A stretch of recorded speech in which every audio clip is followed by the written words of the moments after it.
Povo de Deus, eu quero cumprimentar a todos com a santa e gloriosa paz do Senhor Jesus.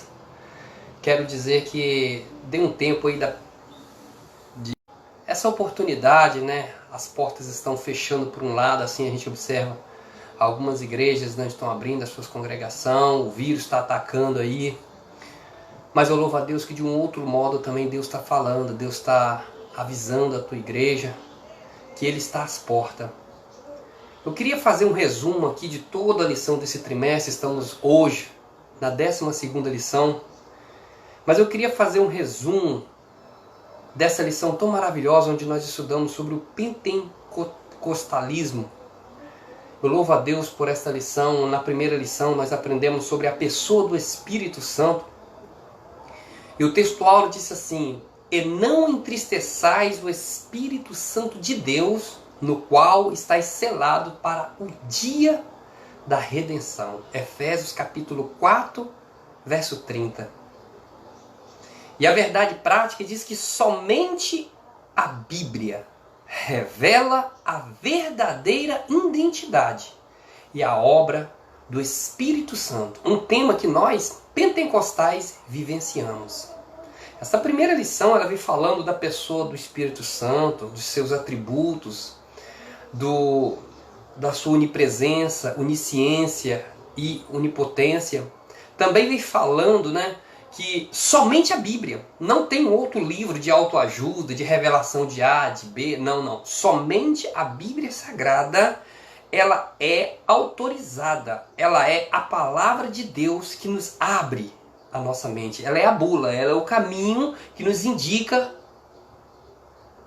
por onde seguir.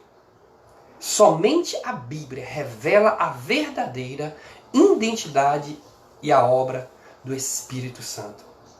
Que lição linda, que lição maravilhosa. Já começamos falando da pessoa do Espírito Santo. Quem é o Espírito Santo? Quem é o Espírito Santo? E é interessante a gente observar que o Espírito Santo é a terceira pessoa da Trindade. Mas isso não significa que é mais fraco, é menos poderoso, não. O Espírito Santo é Deus. E essa lição veio esclarecer isso. O Espírito Santo é Deus. O Espírito Santo tem todos os atributos divinos. E o Espírito Santo é o Deus conosco. A nossa segunda lição, nós aprendemos sobre a atuação do Espírito Santo no plano da redenção. E o textual disse assim: assim, pois, as igrejas em toda a Judéia, e Galiléia e Samaria tinham paz, e eram edificadas, e se multiplicavam, andando no temor do Senhor e na consolação do Espírito Santo. Atos capítulo 9, verso 31. E a verdade prática diz que que assim, a atuação do Espírito, quer dizer,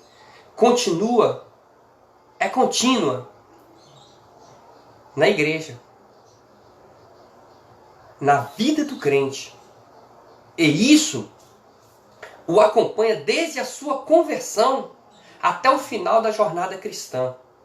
Nós vamos entender aí que a atuação do Espírito Santo não acabou, não parou. O Espírito Santo não atuou só no Pentecoste, não. O Espírito Santo está atuando hoje. Nós podemos sentir a presença do Espírito Santo agindo de uma forma tremenda em nosso meio. Porque quando Jesus subiu aos céus, ele falou bem assim: olha, eu vou subir, porque eu subindo eu vou enviar o Consolador, que estará convosco todos os dias até a consumação do século. E é essa presença real que nós sentimos é do Espírito Santo de Deus em nossa vida. E é impossível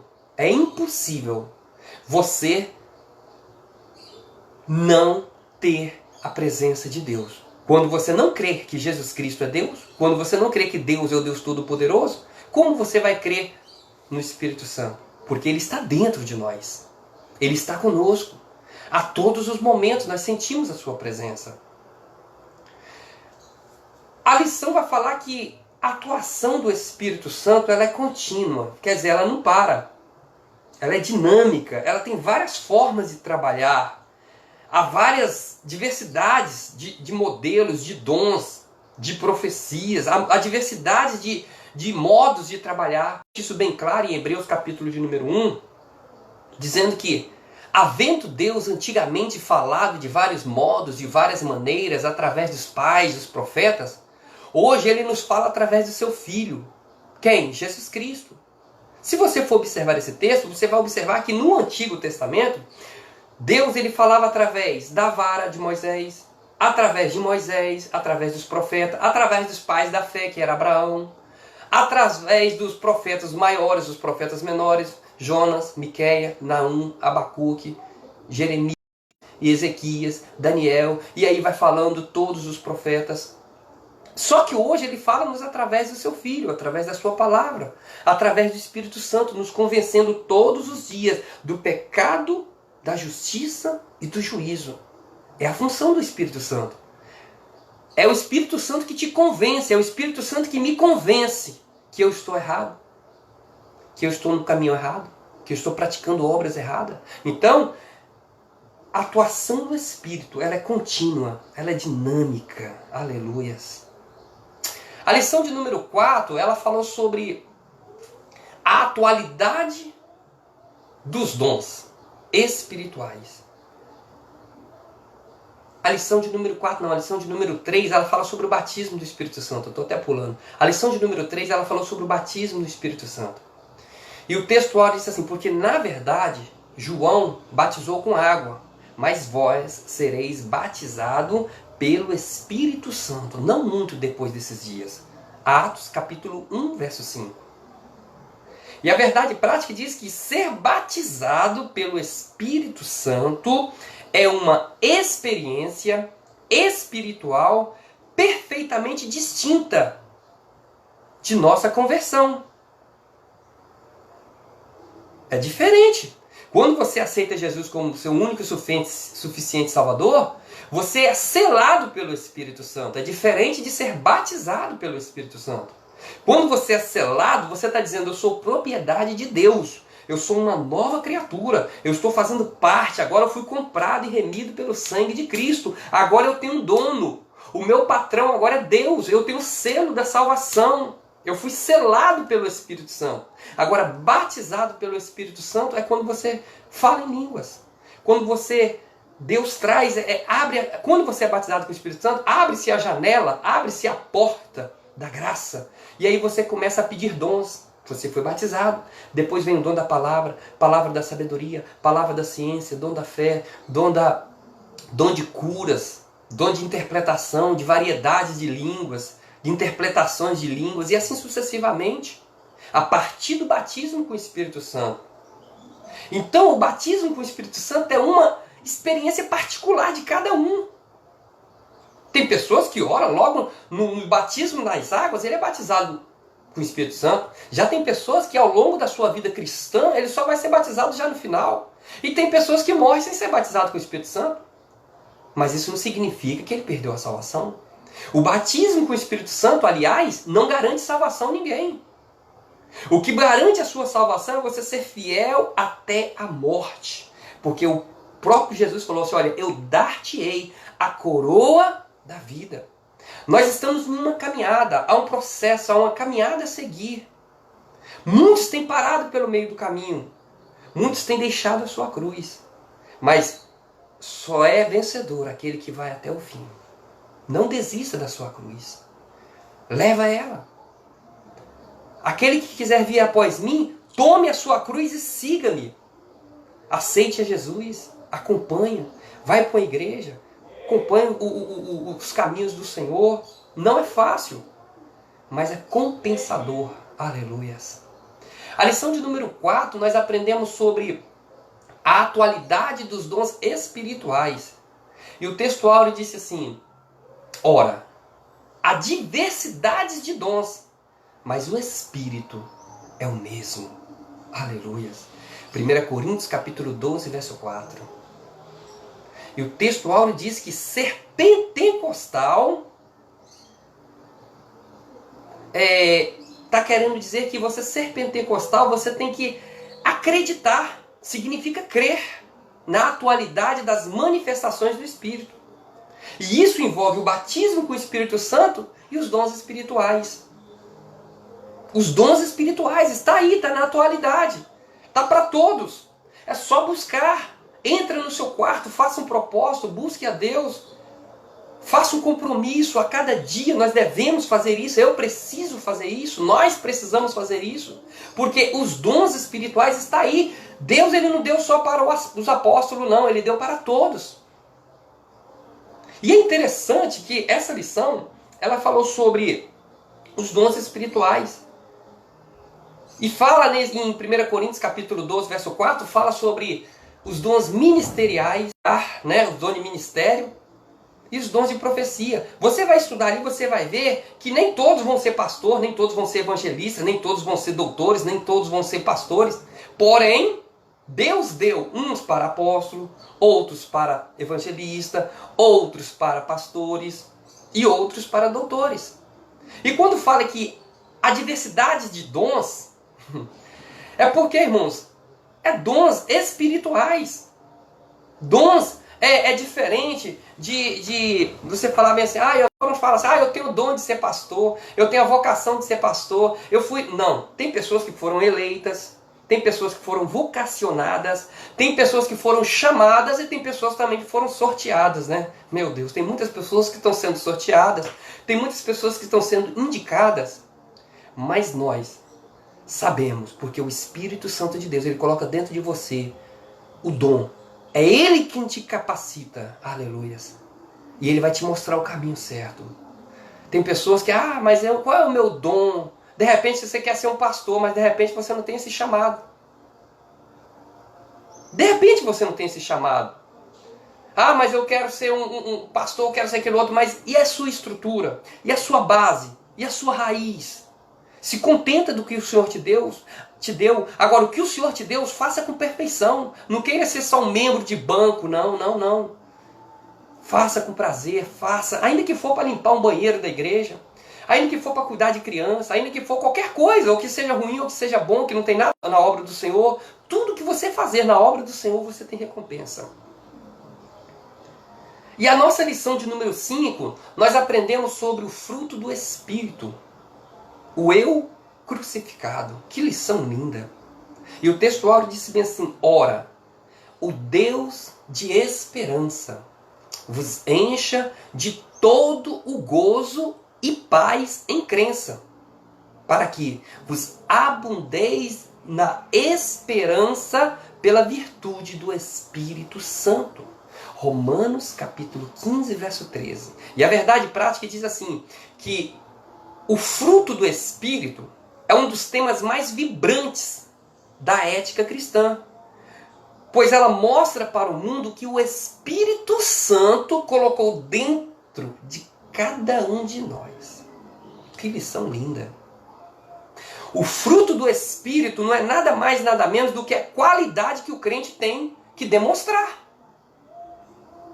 E se você demonstra um fruto bom, um fruto bonito, uma produção boa, você pode preparar para a pedrada. Você pode preparar. Observe um pé de manga lindo. Tem ali uma manga bonita e uma manga ruim, podre, cheia de bicho. Você vai jogar pedra em qual? Na manga mais bonita, porque você vai querer comer, você vai querer derrubar ela. É a mesma coisa na vida do crente. Quando você está se destacando, você está crescendo, Deus está fazendo obra na sua vida, você pode preparar, porque vai vir lutas, vai vir pedradas, vai vir perseguições. Mas o fruto do Espírito está em Gálatas capítulo 5, verso 22, diz a Bíblia que é caridade, gozo, paz, longanimidade, benignidade, bondade, fé, mansidão e temperança. É interessante que quando fala no fruto do Espírito, está falando do amor como principal, a caridade é o primeiro, caridade. Depois vem o amor, depois vem o gozo. O que é o gozo? É uma alegria que, independente das circunstâncias, independente da doença, independente da morte, independente do vírus, independente do que está rodeando aí no mundo, esse gozo que o Espírito Santo colocou dentro do meu e dentro do seu coração, ele exala, ele sai para fora. O gozo é o quê? É o amor alegre. É o amor em alegria, o gozo. O que é a paz? O que é a paz? É o amor sendo pacificador, trazendo paz. O mundo está em guerra, mas quando você tem o amor originado do fruto do Espírito Santo de Deus, você emite paz. É por isso que a paz, como fruto do Espírito, ele é pacificador. É o amor sendo pacificado. E caridade, gozo, paz, longanimidade. A longanimidade é o amor tardio em irar.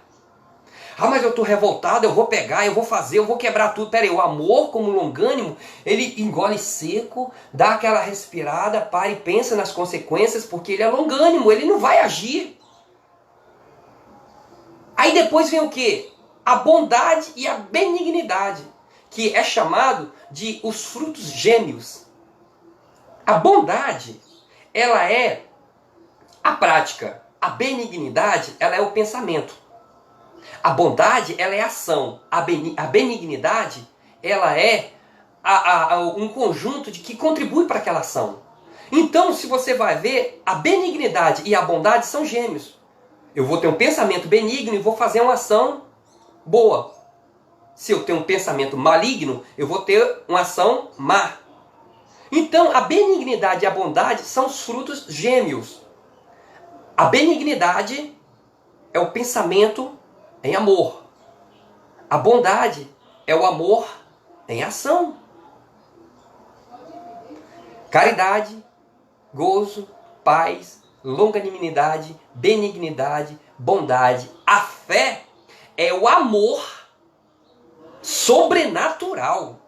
É o amor com uma ação sobrenatural. Não é essa fé que você confia. Ah, eu confio que eu vou pegar um avião aqui e vou para São Paulo. Sem perguntar. Ninguém pergunta ao piloto. Cadê a sua carteira? Cadê seu... Não, ninguém pergunta. Porque você tem fé que você vai chegar lá. Você confia que aquele piloto... Não é essa fé que eu estou falando. É uma fé sobrenatural. É o amor agindo em fé. É você acreditar numa coisa que você não está vendo. E isso aí é tão importante que em Hebreus capítulo 11, verso 6 diz o seguinte, que, ora, sem fé é impossível agradar a Deus. Se você é incrédulo, se você é ateu, se você não crê em Deus, você está deixando Deus triste. Por quê? Sem fé é impossível você agradar a Deus. É impossível. Aí vem fé. Bondade, benignidade, fé. Aí depois vem a mansidão. Meu Deus. É o amor humilde. O amor brando. Não é aquele amor irado. Não é aquele amor que o mundo prega. E não, eu matei porque eu amo. Eu quebrei ela porque eu amo. Eu não largo ela por nada porque eu amo. Eu faço. Ser manso não é ser bobo. Ser manso não é ser papel de palhaço para os outros. Ser manso é ser respeitado. É impor respeito e ser respeitado. Ser manso é ter autoridade. Ser manso é aprender com quem? Com Jesus. Porque o próprio Jesus falou assim, olha, aprendei de mim porque eu sou manso e humilde de coração. E temperança? Temperança é aquele amor equilibrado.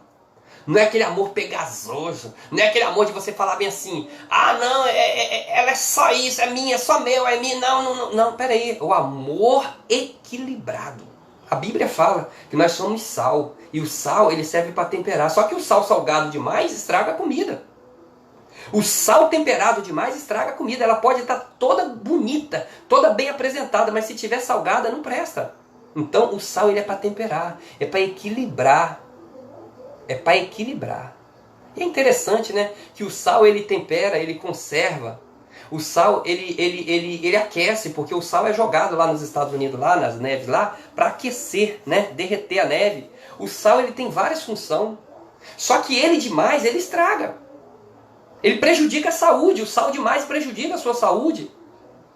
A Bíblia fala, vós sois o sal da terra. E se o sal se tornar insípido, para que serve? Para nada. Se o sal perder a função dele, para que serve? Para nada. Essa lição sobre o fruto do Espírito foi linda demais. Aí depois nós partimos para a lição de número 6. A lição de número 6, ela falou sobre a santificação.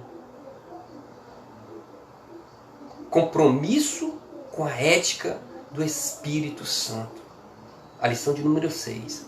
E o texto áureo disse assim: segui a paz com todos e a santificação, sem a qual ninguém verá o Senhor. Hebreus capítulo 12, verso 14.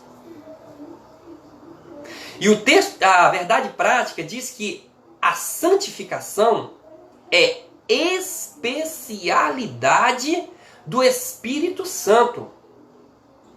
Ela é instantânea e ao mesmo tempo progressiva, porque ela acompanha o crescimento do crente na sua vida espiritual. Olha que interessante. Santificação é um tema que muitas das vezes nós não tá difícil de ouvir pregar sobre isso, né? Mas a santificação, ela é instantânea. Quando você aceita Jesus, você agora é santo de Deus. Você é separado. Santificação no sentido de separado. Você agora é separado para uma missão, para uma obra. Você é santificado. Consagrado ao Senhor. Santificação. A santificação é um processo que você vai andando. A própria Bíblia diz, olha, você vai caminhando de grau em grau, degraus em degrau, até a estatura de varão perfeito. E essa estatura de varão perfeito, nós só vamos ser santos, totalmente santos, quando nós estivermos na glória com Cristo. Quando este corpo de corrupção, este corpo corruptível, ser transformado em um corpo incorruptível, em um corpo de glória. No arrebatamento da igreja, o nosso corpo, se nós estivermos vivos, seremos transformados. Essa carne será transformada em um corpo de anjo. E se nós estivermos mortos e se nós morrermos com Cristo, seremos arrebatados. No abrir e fechar de olhos, estaremos com Cristo na glória. É interessante observar que esse texto agora está dizendo assim, olha, segui a paz com todos. Muitas pessoas estão em guerra, então briga, discussões, contendas. Mas a Bíblia está falando, segui a paz com todos. Tem um texto na Bíblia que fala bem assim, se possível, tenhais paz uns com os outros. Ter paz não é fácil. Estamos num mundo de guerra. Estamos num mundo turbulento. Estamos num mundo corrido. Quando se fala em paz, só Deus para ter misericórdia. Mas quem deu a paz e falou, olha, tenho-vos dito isto, para que em mim tenhais paz, quer dizer, a verdadeira paz só em Jesus. Porque o mundo oferece uma paz que através das drogas, através da bebida, você vai ter uma paz, mas é aquela paz tranquila, coisa de 10, 20 minutos, 1 hora, um dia. Daqui a pouco te dá uma dor de cabeça, te dá um pensamento ruim, te dá algo que te leva você a coisas piores, porque não é a verdadeira paz. Quando Jesus fala, olha, eu tenho-vos dito isso, que a minha paz, a minha graça te basta, a minha paz é diferente da paz do mundo. A minha paz não é uma paz passageira, a minha paz é interna. Nós já falamos sobre o fruto do Espírito. Independente das circunstâncias. Deixo-vos a minha paz. E a minha paz te dou. Então, essa lição de número 6, ela vem falando sobre seguir a paz. Seguir a paz. Vamos deixar de briga, vamos deixar de guerra, vamos seguir a paz de Cristo, a paz que Jesus dá, é essa paz que a Bíblia fala, é essa paz que nós só encontramos em Jesus. Não, é a paz verdadeira, a paz de Jesus. A lição de número 7, nós estudamos sobre cultuando a Deus com reverência, com liberdade e reverência. Que lição linda! Cultuando a Deus com liberdade e reverência. E o texto áureo disse assim que Deus é espírito. E importa que os que o adorem em espírito e em verdade. João, capítulo 4, verso 24. Aleluias. É interessante você observar que quando Jesus falou com aquela mulher, quando Jesus encontra com aquela mulher naquele poço, a mulher não conhecia, a mulher não tinha conhecimento. Essa passagem de João capítulo 4, verso 24, você vai ver Jesus chegando em um poço e pede uma mulher, me dá água. A mulher fala, o senhor não sabe que há uma barreira entre nós, que nós não podemos nos comunicar? Na verdade, irmãos, ela era um ignorante. Ela não conhecia, não tinha conhecimento. Quando a pessoa não conhece quem é Jesus, ele chama Jesus de você, ele chama Jesus de qualquer coisa, ele não tem um pingo de reverência. Ele vai com ignorância. Mas você vai observar que nesse texto ela fala bem assim, não há uma barreira entre nós? Você não sabe que não pode comunicar samaritano com judeu? Jesus olha dentro dos olhos daquela mulher e fala, mulher, se tu soubesse quem te pede água, eu tenho poder para fazer jorrar dentro de você uma fonte de água que você nunca mais vai precisar de beber. Vim aqui pegar água nesse poço. E ela ficou curiosa. É interessante que quando você vai destrinchando aí o texto todo, você vai ver que agora ela abre uma atenção para a palavra do mestre e ela começa. Por acaso, o Senhor já mudou, tá vendo? No início era você, agora é o Senhor. Por acaso o Senhor é maior do que Jacó ou Abraão que fez esse poço? Jesus olha dentro dos olhos dela e fala assim, olha, eu estive com Abraão. E aí ela fala, epa, esse homem não é desse mundo não. Esse homem é divino. Não tem condições. Como que um homem com 30, 33 anos falar que viu Abraão? Abraão já morreu há mais de 700 anos. Como que esse homem com 30 anos viu Abraão? E aí o raciocínio dela começou, daqui a pouco esse homem vai e revela o oculto da vida dela. Chama o teu marido. Ah, eu não tenho marido. Você falou a verdade. Você teve 5 maridos. Mas o que você tem agora, na verdade, não é seu também não. Deus ele revelou o oculto. Aleluias. E aquela mulher, ela começou a falar bem assim, mas vem cá, qual é o melhor? Eu adorar na igreja, um exemplo, na igreja catedral, ou na igreja pequena, ou na sinagoga, onde que eu devo adorar? Deus fala com ela assim, ó, vai chegar uma hora que os verdadeiros adoradores adorarão ao Pai, em espírito e em verdade. Estamos chegando numa crise tão difícil, que as pessoas que se fecham para a religiosidade, para a igreja, tenho que estar na igreja todo dia, porque senão eu vou perder minha Senhor em um culto de adoração. Mas ainda que fechar todas as igrejas, a sua casa é um ponto de congregação. Você é um templo, você é a igreja, nós somos igreja. Aleluias, glórias a Deus. A lição de número 8, nós aprendemos sobre comprometidos com a palavra de Deus. E o textuário disse assim, bem-aventurado aquele que ouve e guarda a palavra de Deus.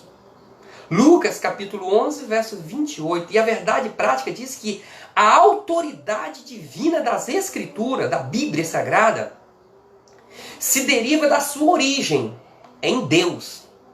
E isso, por si só, encerra a plena autoridade das Escrituras como total, plena e garantia da sua infalibilidade. A Bíblia, ela é a palavra de Deus. Creia você ou não, acredite você ou não, o que está registrado na Bíblia está cumprindo. Vai cumprir. E está se cumprindo. Está se cumprindo aos nossos olhos. Nós estamos vendo aí morte, guerra, terremotos, vírus, AIDS, modernidade, tecnologia. Isso escrito há mais de 2000 anos atrás. Eu fico bobo de ver pessoas falarem assim, porque a Bíblia não é a palavra de Deus, ela contém a palavra de Deus. Meu Deus, a Bíblia ela é a palavra de Deus. Se você fazer um raciocínio lógico, você vai ver que Isaías, ele profetizou dizendo que no capítulo 9 que um menino ia nascer. Quem era esse menino? Jesus. O nome dele seria Maravilhoso, Conselheiro, Deus Forte, Pai da Eternidade, Príncipe da Paz. 700 anos depois, Mateus, que nunca tinha visto Isaías, nem sabia quem era Mateus, nem Isaías conhecia Mateus, nem Mateus conhecia Isaías. Porém, ele deu continuidade do que Isaías tinha profetizado. Fala assim, ó, aquilo que o profeta Isaías, Mateus fala, olha, aquilo que o profeta Isaías profetizou, agora vem dizendo que um anjo aparece a uma virgem, essa virgem estava desposada com José, e aí traz a ela uma visão, um sonho falando que dela ia nascer quem? O Salvador, Jesus Cristo. E o nome dele seria Emanuel, Deus conosco. O nome dele já estava registrado, o nome dele vai ser Jesus. E ele vai ser um menino. E todos os passos, desde o nascimento até a morte de Jesus, foi profetizado. Salmista profetizou, Isaías profetizou, outros profetas profetizaram, e tudo, irmãos, cumpriu-se à risca. Saia do Egito, ó, eles vão matar as crianças, venha para isso, venha pra... tudo nos planos de Deus, até a sua morte, até os ossos que não seriam quebrados, nenhum dos ossos de Jesus seria quebrado no momento da crucificação. Tudo se cumpriu. Como você não vai acreditar que a Bíblia é a palavra de Deus? Como você ainda não acredita que a Bíblia é inspirada, ela é divina? No livro de Timóteo, no capítulo 3, verso 16, 17, fala que toda,